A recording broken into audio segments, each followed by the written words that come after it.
सत्यभामार बोल शुणी कहती प्रभु चक्रपाणी तनय साधव कुमार गले बोहित वाणिज्य लागिला एक दीपांतरे सुखेण दिन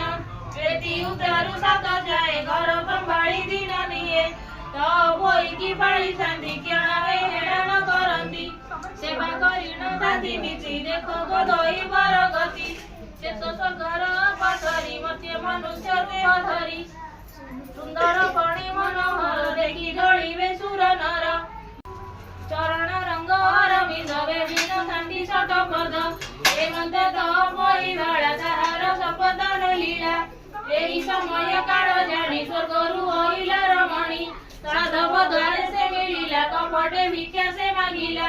रानी ब्राह्मणी रूप धारी देखिला साधवर नारी सर्वे देखी नदर थाए मायारे किछि न दिशई ताहार डाक शुणी कने केही न बोइले वचने बोइले भिक्षा दिय माए कि करू अच सात जाए रानी ब्राह्मणी बोल शुणी समस्ते बोलुछंती वाणी दोली रे अछि त पोई ब्राह्मणी बोइले उत्तर एति सहुआई तुमर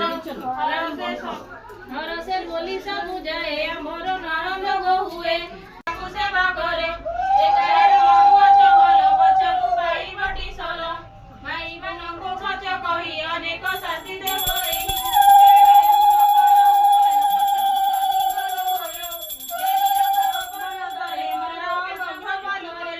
नइले निश्चय मरिब एमंत जेबे न करिब भल समय अछि होई घरे नाहांती सत भाई एकथा जहाँ से कहिला तो